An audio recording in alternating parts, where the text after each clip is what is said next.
ஒன்றியத்தை ஆட்சி செய்து கொண்டிருக்கின்ற பாஜக சர்வாதிகாரத்தனத்தை பல்வேறு வடிவங்களிலே நிறைவேற்றி வருகிறது.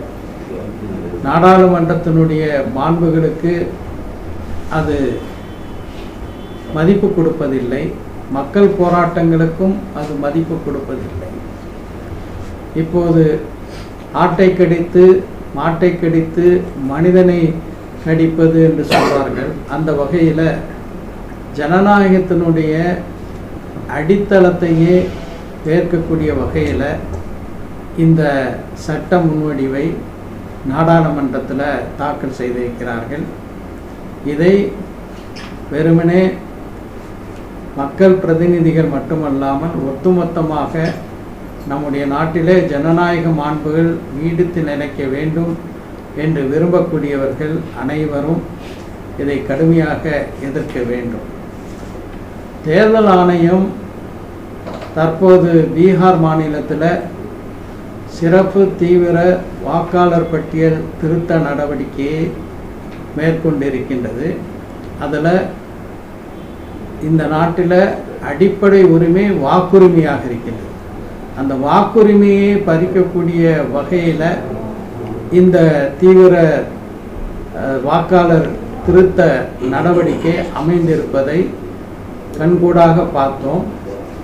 உயிருடன் இருக்கக்கூடியவர்களை இறந்து விட்டவர்கள் என்று சொல்லி அவர்களை வாக்காளர் பட்டியலிலிருந்து நீக்கம் செய்திருக்கிறது. இறந்தவர்களுடன் முதலாக தேநீர் அருந்தக்கூடிய வாய்ப்பு எனக்கு கிடைத்தது என்று தேர்தல் ஆணையத்தால் இறந்தவர்கள் என்று வாக்காளர் பட்டியலிலிருந்து நீக்கப்பட்டவர்களுடன் ஒன்று சேர்ந்து நாடாளுமன்றத்தினுடைய எதிர்க்கட்சி தலைவர் ராகுல் காந்தி அவர்கள் தேநீர் அருந்தியது இந்த நாட்டில் தேர்தல் ஆணையம் எந்த அளவுக்கு பாஜகவுக்கு அடிமைப்பட்டு நடுநிலையை தவறி செயல்பட்டு வருகிறது என்பதற்கு நல்லதொரு எடுத்துக்காட்டாக இருக்கின்றது. அடுத்து தமிழ்நாட்டிலும் இந்த சிறப்பு தீவிர வாக்காளர் பட்டியல் திருத்த நடவடிக்கை மேற்கொள்ளப்படும் என்று அறிவித்திருக்கிறார்கள். தமிழ்நாட்டில் நிச்சயமாக தமிழ்நாடு அரசு, திராவிட முன்னேற்ற கழக அரசு இது போன்ற தகிடுதனங்களை முறியடிக்கக்கூடிய பணியை செய்யும் என்பதில் மிகுந்த நம்பிக்கை இருக்கின்றது. ஆனாலும் கூட தேர்தல் ஆணையம் ஒன்றிய பாஜக அரசின் கட்டுப்பாட்டில் இருப்பதின் காரணமாக இதில் கூடுதலாக கவனம் செலுத்த வேண்டும் என்று இந்த நேரத்தில் கேட்டுக்கொள்கிறேன். திமுக நாய் தொல்லை மிகப்பெரிய அளவில் நாடு முழுவதும் இருந்து வரக்கூடிய ஒரு சூழல்ல அது குறித்து உச்சநீதிமன்றம் ஒரு தெளிவான வழிகாட்டலை வழங்கி இருக்கிறது. தினந்தோறும் அதிகமான நாய்க்கடியினால் மக்கள் பாதிக்கப்படக்கூடிய நிகழ்வு நடைபெற்று வருகிறது. இந்தியாவிலேயே இரண்டாவதாக இந்த நாய்க்கடியில் பாதிக்கப்படக்கூடிய மக்கள் தமிழ்நாட்டில் வாழக்கூடிய ஒரு சூழலில் உச்சநீதிமன்றத்தினுடைய வழிகாட்டுதலினுடைய அடிப்படையில் தெருநாய்க்களை கட்டுப்படுத்தக்கூடிய ஒரு நடவடிக்கையை தமிழ்நாடு அரசு எடுக்க வேண்டும் என்று கேட்டுக்கொள்கிறேன். எந்த அளவுக்கு ஒரு பொலிட்டிக்கலி இம்மெச்சூர், அதாவது அரசியல் ரீதியாக முதிர்ச்சி அடையாத ஒரு கருத்தில் அவர் இருக்கிறார் என்பதற்கு இந்த பேச்சு ஒரு ஆதாரமாக இருக்கிறது.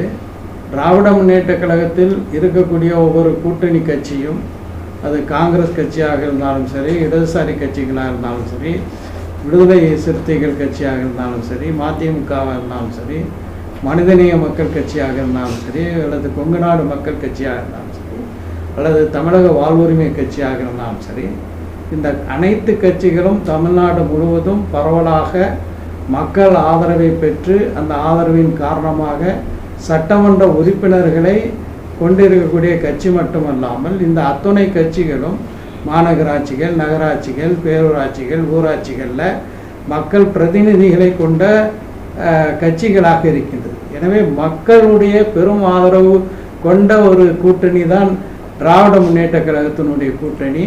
அந்த கூட்டணியில் இடம்பெற்றிருக்கக்கூடிய அனைத்து கட்சிகளும் மக்கள் ஆதரவை பெற்ற கட்சிகள்.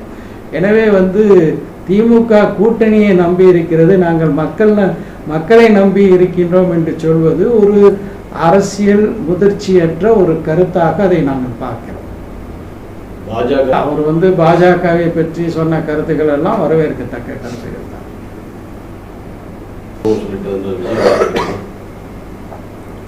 அதாவது கட்சியை ஆரம்பித்தவுடன் ஆட்சிக்கு வருவதுங்கிறது எல்லா கட்சிகளுக்கும் அந்த வாய்ப்பு கிடைக்காது. திராவிட முன்னேற்ற கழகம் இன்று ஆளுங்கூடிய கட்சியாக இருக்கின்றது என்றால், அதே போல் அதிமுக கடந்த காலங்களில் ஆளுங்கட்சியாக இருக்கின்றது என்றால், அதற்கு முன்பு பல தேர்தல்களை அவர்கள் சந்தித்திருக்கிறார்கள். உள்ளாட்சி மன்ற தேர்தல்களை சந்தித்திருக்கிறார்கள், இடைத்தேர்தல்களை சந்தித்திருக்கிறார்கள். அதிலெல்லாம் வெற்றி பெற்று தான் ஆளுங்கட்சியாக வரக்கூடிய ஒரு நிலைக்கு உயர்ந்திருக்கிறார்கள் என்பதும் இதுவும் ஒரு சகோதரர் விஜய் புரிந்து கொள்ள வேண்டிய ஒரு அரசியல் வரலாறாக இருக்கிறது. பாஜக தலைவர்கள் அடிக்கடி தமிழ்நாட்டை எப்படியாவது தங்களுடைய ஆதரவு வலைக்குள்ளே கொண்டு வரலாம் என்று நினைக்கிறார்கள்.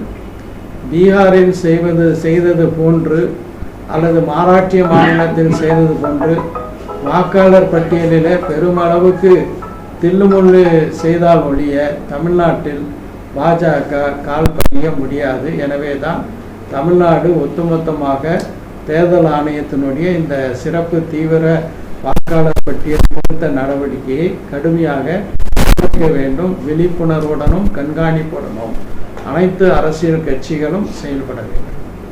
செய்திகளை உடனுக்குடன் தெரிந்து கொள்ள கீழ்கண்ட கேபிள் மற்றும் டிடிஹெச் நெட்வொர்க்குகளில் எம்நாடு செய்தி தொலைக்காட்சியை காணுங்கள். பாதகம் செய்பவரை கண்டால் நாம் பயம் கொள்ளலாகாது பாப்பா.